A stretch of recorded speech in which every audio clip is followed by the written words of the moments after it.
All right, sorry that I'm late getting down, everybody. There's no way we'll finish now, but you know what the good thing is? When I made the schedule, I had not planned on having to take a couple of weeks off for surgery, so the schedule's already shot. So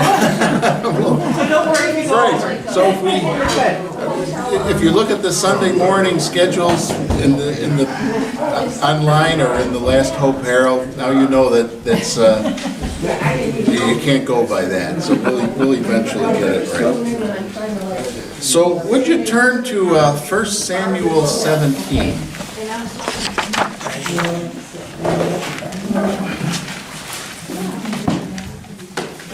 We were supposed to do this last week, so now we're like 2 weeks behind.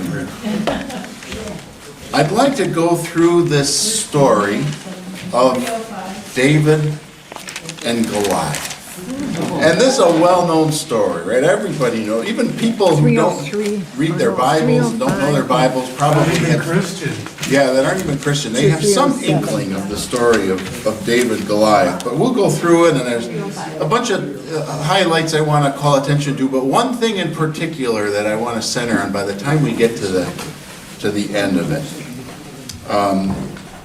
So I think what I'll do is just start reading, and then I'll stop at different points to make some commentary. Is that all right? That's something different for a change. Something different.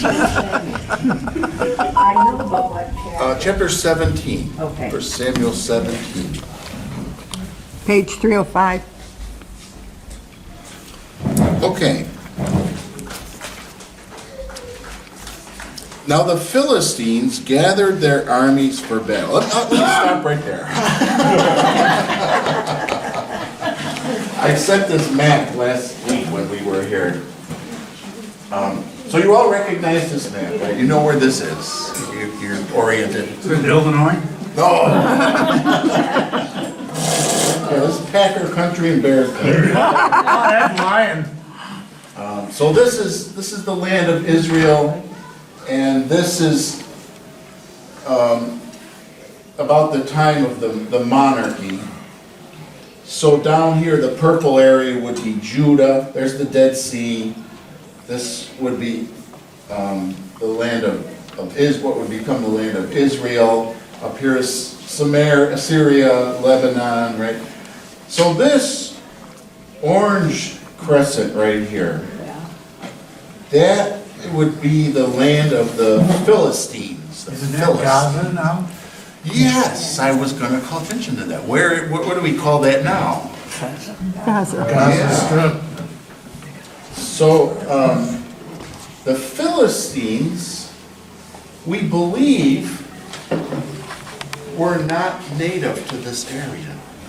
So we think that that's not the right. That's not going to be a good.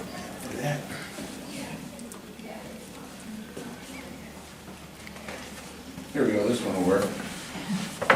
We think that the Philistines were originally Cretians from the island of Crete. So you think the little island of Crete, it's a what is that? But I was privileged to get to stop in Crete when I was in the Navy, and I signed up for all the tours. I went to the museum and took and you know the Cretan, or it was, at that time it was called Minoan, after King Minos of Crete. The Minoan culture was very advanced, and they had amazing building projects, and so the Cretans actually attempted to colonize down here at some point. So we think the Philistines, who are called the Sea Peoples, actually came there on boats and settled there, kind of like the Pilgrims, did in the United States, right? So they're of the different people groups that were here when the Israelites came out of Egypt and came into the Promised Land. Your Edomites and Moabites and Amalekites and Ammonites and all these different groups. But the Philistines were the one group of people that were not native to that area. And also, when you look at the map there, you see that Philistia is close to the Mediterranean Sea. So they would get sea breezes and sometimes more precipitation. So that was actually a little bit nicer area in terms of what you could grow and what you could do there. As you go inland into Judah, the further south you go, what's down there? Egypt. Yeah, what's down there? Desert. That's desert, yeah. Inland in Judah, between Philistia and the Dead Sea, you have very fertile soil, but very little rainfall. So that would be an area where you would typically have, they grew some grains, but what was the most common thing that they had there? Sheep and goats. For grazing, because you couldn't really grow enough to raise a lot of big crops. So you could see that kind of the border between Judah and Philistia, that was a contention point. So they're in battle. The Philistines have gathered their armies for battle. I'm back to now in chapter 17, verse 1. And they gathered at Soko, which belongs to Judah, and camped between Soko and Azekah in Aphis Damim. Now, we don't know where any of those places are anymore. But what does it tell us? Just from the text, what do you know about these places? Where are they? They're in Judah. They're in Judah. So, is the battle being fought on the border? No. No, the Philistines have invaded, right? Yeah. This is in the Israel side of things. Verse 2, and Saul and the men of Israel were gathered and encamped in the valley of Elah and drew up in line of battle against the Philistines. And the Philistines stood on the mountain on the one side, and Israel stood on the mountain on the other side, with a valley between them. So you can visualize this. When this says mountain, don't be picturing like Mount Everest or something like that. Right? These are kind of big hills. But when you're in warfare, what's one of the things that gives you a tactical advantage in terms of the topography? High ground. The high ground, right. So one's on one hill and one's on the other hill. If they're going to fight, they have to both go down in the valley. But what you don't want to do is try going up the other guy's hill, because that's not going to be good for either side. So they're both on these hills, and it sounds like they're not doing a whole lot of fighting in the valley. Just yelling at each other? Yeah, yelling at each other, because if you're the Israelites, you don't want to get caught down there, right? The Philistines have an advantage. You know, I wish I had looked it up. I can't remember if it's before this or after this. I think it's after this. But it mentions that the Philistines had gotten rid of all the blacksmiths in Israel. So you could not manufacture weapons. So the Israelite army, the only ones who had weapons were Saul and his 3 sons. They were the only ones who had swords. What was everybody else using? Rocks. Yeah, pitchforks and rakes and I don't know, whatever they got in the garage, right? Jawbones of goats. So if you're the Israelites here, it doesn't sound like they're in a good spot. They're in a tough spot. Verse 3, the Philistines stood on the mountain on the one side, and Israel stood on the mountain on the other side with a valley between them. And there came out from the camp of the Philistines a champion named Goliath of Gath. Gath is one of the 5 cities. Philistia is known for 5 cities: Gath, Gaza, Ashkelon, Ashdod, and Ekron. Those were the 5 big cities of Philistia. So he's from Gath. His height is 6 cubits and a span. All right, what's a cubit? Is it like 3 feet? About 18 inches. Cubits from here to here, which that's a weird measurement because there's no 2 guys that's exactly the same, right? But roughly 18 inches. And a span, I think, is I can't remember if it's from here to here or here to here. No, I don't remember. But anyway, based on this measurement, he was big. How big would he have been? Bigger than you. A little over 9 feet tall. Oh, 9 feet tall. Now, okay, before we go on, let's just stop there for a minute. Has anyone ever seen somebody 9 feet tall? No. So is this a myth? Were they kind of exaggerating? Well, somebody with long arms measured it. Or short arms. Somebody with short arms. Well, maybe he appeared that way, yeah, maybe he wasn't quite that tall. Well, the Bible talks about giants. Oh, yeah. Many, many times. There's a lot of places in the Bible where it talks about giants. So we, in our time, have tried to sort that out. And you've got 100 different theories about what that is. One, obviously a liberal theory would be, well, they were just exaggerating, or they look big, or something like that. What would you expect to be a typical kind of narrowly scientific approach? That these were people who had what they call gargantuism, which is an actual scientific condition. People with something's wrong with their pituitary glands or something like that, and they actually grow to huge sizes. This has happened and has Like still Andre happens the Giant. today. Yeah, but except what would be the flaw with that theory? Well- They were weaker. Yeah, gargantuans are usually, I mean, their bones are, they have lots of physical problems. They're big, but Yeah. these guys are being described, Goliath is being described as a great warrior.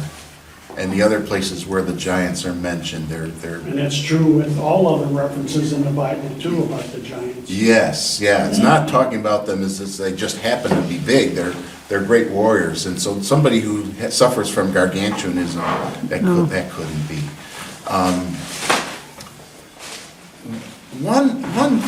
And this is, how important is this? Your salvation does not depend on it. Your fellowship with the Lutheran Church and the Lutheran confessions does not depend upon this.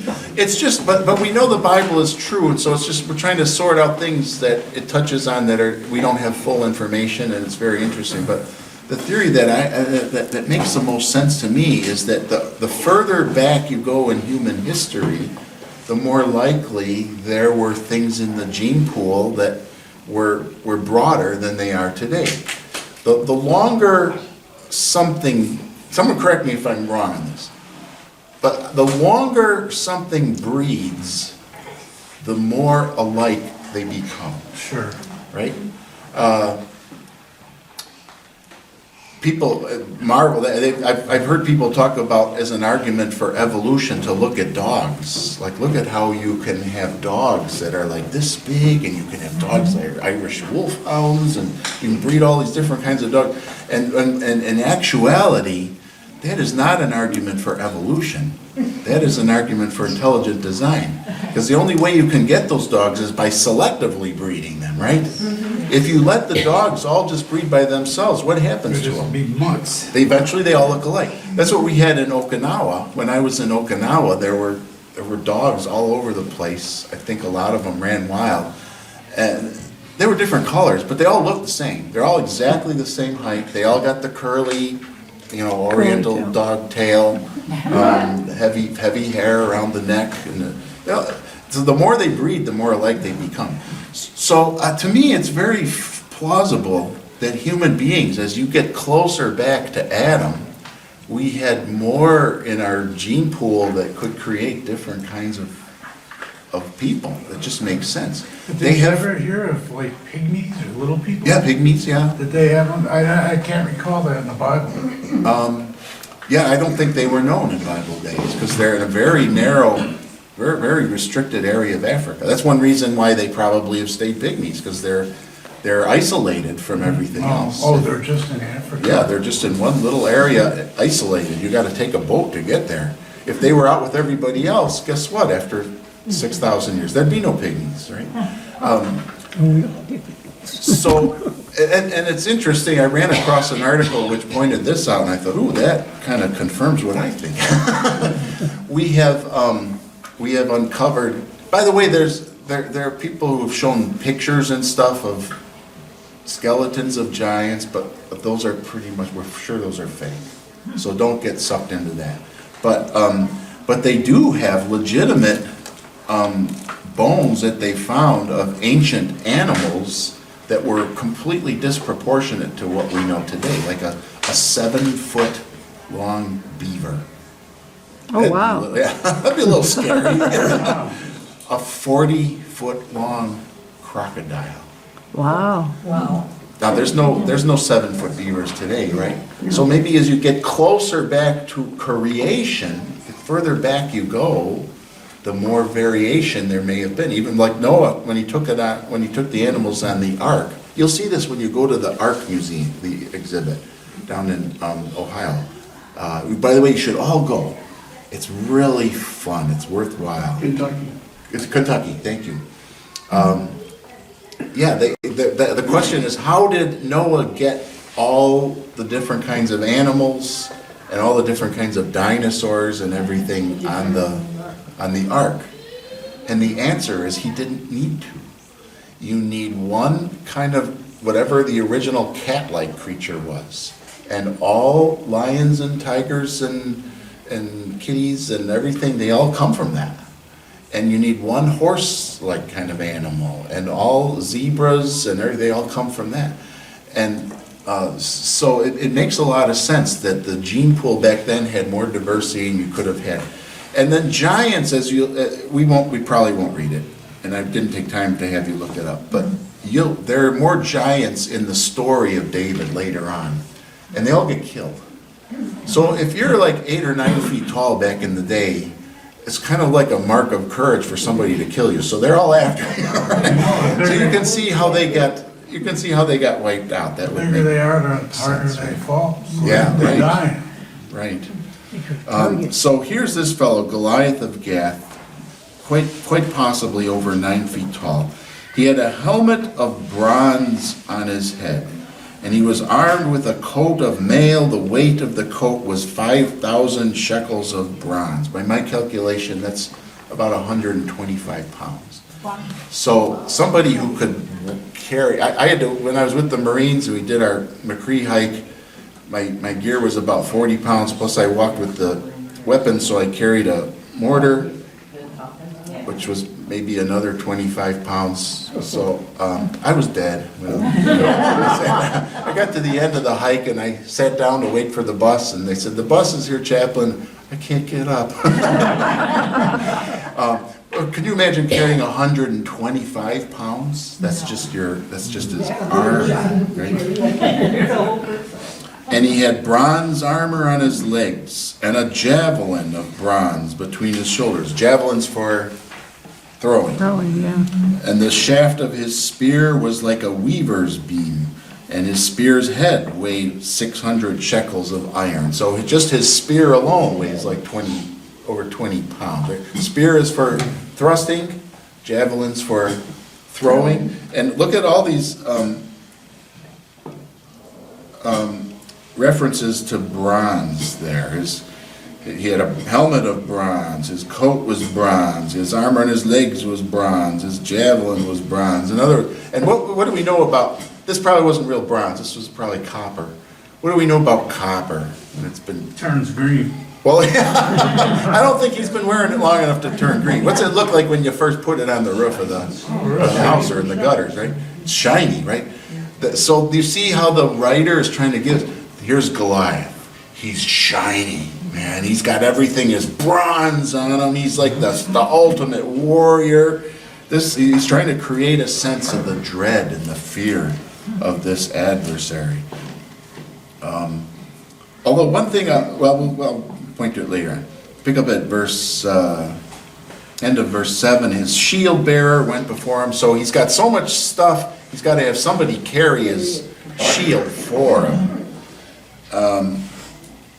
In verse 8, he stood and shouted to the ranks of Israel. Why have you come in? No, he didn't do that, right? Why have you come out to draw up for battle? Am I not a Philistine? And are you not servants of Saul? Choose a man for yourselves and let him come down to me. If he is able to fight with me and kill me, then we will be your servants. But if I prevail against him and kill him, then you shall be our servants and serve us. So you see that sense of challenge going on here. Verse 10, And the Philistine said, I defy the ranks of Israel this day. Give me a man that we may fight together. What's the implication there? He wants a big guy. These are like the boys. Yeah, that's right. There's no men. Nobody's coming to fight, so you don't have any men on your side. Oh. Right? Isn't that? I mean, so he's insulting them. Okay. Verse 11. When Saul and Israel heard these words of the Philistine, they were dismayed. Greatly afraid. Right. It's like, oh, Saul comes up, I need a volunteer. All right, now David was the son of an Ephrathite of Bethlehem in Judah named Jesse, who had 8 sons. Well, we've already been introduced to David, right, in the previous chapter. In the days of Saul, the man was already old and advanced in years. That's Jesse. The 3 oldest sons of Jesse had followed Saul to the battle, and the names of his 3 sons. Remember how many sons did Jesse have? 8. Yeah. And where was David? He was the youngest. youngest. So we know about the 3 oldest. They joined the army. They're fighting for Saul. The names of the 3 sons who went to the battle were Eliab, the firstborn, and next to him Abinadab, and the third Shammah.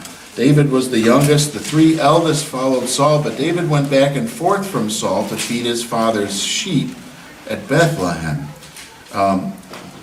Well, we will not get very far today.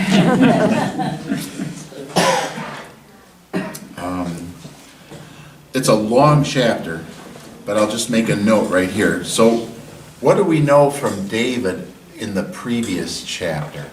After Samuel had anointed David, what happened after that? Well, remember Saul had an Aneurysm.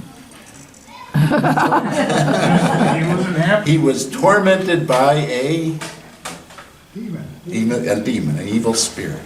And so the only thing that would calm him, the only thing that could assuage him when he was in torment by this evil spirit that had visited him was when David would come and play the lyre. And it's not just, I mean, music is beautiful. When you're depressed, when you're upset, when you're troubled, listen to good music. Now, don't listen to something that's going to agitate you worse, right? Like, something godly, something with harmony. Oh, I could tell you another story. I was standing in line once, waiting to go to a Christian concert, and the guy standing next to me in line was a student at Judson College. And at the time, I think I might have only been in high school, so I'm like, ooh, he's a college student. Ooh. And he started telling me he had been working on a research paper for one of his religion classes at Judson, and he had this theory. And I've never forgotten it, because I think it's right. He said, melody and harmony are one of the elements of music. What's the other element? You don't have music if you don't have this. Rhythm? Rhythm, right. If we all just go, ah, it's not a song, right? It has to be, ah, then it becomes a song. So you've got melody and harmony, and you've got rhythm. Those are the 2 elements of music. But he said melody and harmony reflect the soul, because they come out of your heart. They're the deepest things. That when music, when you have disharmony, right, it troubles you on the inside, right? The harmony is what gives you a sense of peace. It gives you a sense of calm. Rhythm is also necessary, but rhythm is physical. It comes from the body. Your body is a series of rhythms. Your heart is going ba-boom, ba-boom, ba-boom, ba-boom. All the things in your body are constantly going on. So it's the melding of those 2 things, rhythm and melody and harmony, that makes music. But music that is soulish, music that is most attached to the soul, lays a greater emphasis on that harmony. So like when we sing a hymn, and this was the pastor's conference. So we have the opening worship for the pastor's conference at this big Lutheran church up north. Like 100-foot ceilings, all stone construction with big wooden beams, and behind us a pipe organ that was bigger than our whole sanctuary. It was enormous. And it was a combined pastors' conference, South District and North District. So over 300 pastors in there. So you sing the hymn, and the pipe organ is playing, and there were trumpets, and 300 pastors singing as loud as they can in full harmony. Yeah, I just didn't want to sing. I had to stop and just like listen. It's like, whoa, this is incredible. Music that is soulish, that elevates the soul, reflects harmony. Music that is primarily rhythmic speaks more to the body. So that's why when you listen to music that's going ba-boom, ba-boom, ba-boom, ba, or your car pulls up next to you, you can't even hear it, right? You just feel vibrations in your car. And you see the guy. But is that elevating the soul? No, it's catering to the body. So you've got to have both, but lean as Christians away from music that is. That's one reason, like a lot of the contemporary churches, they have drums in the church, and by all means, I'm not against drums. It says in the Psalms to praise the Lord with the drum, but be more careful about drums, right? Because drums can be used to just eke out that rhythm and speak more to the flesh. All right. I don't believe it. You did it again. I did it again. Verse 15. We didn't even. Didn't need to start the fight yet. Yeah. So David is playing for Saul on his lyre, and what do you suppose he might have been singing? What did David write? A lot of songs, yeah. So how many of the things David played for Saul were psalms? And when David would play, and the Bible says the Holy Spirit was rushed upon David, so David has the Holy Spirit. When he would play, what would happen to Saul's evil spirit? He would run. It would depart from him. So Saul kind of hires David to be this guy playing the music in his house. Now, the timing of all of this is what is uncertain. Because at the end of chapter 17, when we get there in about a month, it says that after David kills Goliath, Saul's like asking, whose kid is that? Well, from chapter 16, he already knows whose kid that is, right? In fact, this I found very interesting. The Septuagint, the Greek version of the Old Testament, they cut off the last 4 verses of this chapter. Because they're like, wait a minute, that shouldn't be in there. That's why the Septuagint isn't for us. We appreciate it, it helps us learn, but it's not the main text we use when we look at the Old Testament. So how do we explain that? That in chapter 16, David works for Saul, and in the end of chapter 17, Saul acts like he's never heard of David before. Well, the answer, I think, seems to be is that there's like kind of a flashback going on here, right? So the timing is not all sequential, with this happens and then this happens next and then this happens next. That David became acquainted with Saul as a result of this battle, and then when Saul's having the evil spirit and he says, who can I get to play music for me? Someone says, oh, what about David? And it calls David there a man of war. So prior to Goliath, was David a man of war? No, he was a shepherd. So it seems to me like the end of chapter 16 is describing what probably happened at the end of chapter 17, but it just made more sense to piece it together with the first part of the introduction to How old David. was Saul back then? How old was Saul? The reason I ask is was he maybe getting dementia too? Couldn't think of things? We're not given any hint of that, but Saul reigned, I Oh, yeah, think, well. 40 years. Plus And- it was the hiding in the cave and everything. Right, yeah, after there's they- still a they- lot of the story between David and Saul to take place. So I would have to think that by the end of his life, Saul's, had to be in his 60s. Oh, that's all? Yeah. I'm in my 60s. All right, I better not keep you any longer. I am sorry about that. But we'll try to pick up here. So the next 2 weeks, the visiting pastors, I think, are doing Sunday school. So I'm really grateful that you've come, and I hope you'll continue to join us for Sunday school. And the next week that I'm back, then we'll pick up here and try to finish the story, David and Goliath. All right, thanks, everybody. Pastor, anybody who's able to stick around a little bit, we need to get all the tables and chairs. Tuesday, the floor is being polished and waxed and stuff, so we need to get everything into the Sunday school rooms. Whoever can stick around to help. We can do it. Can't we?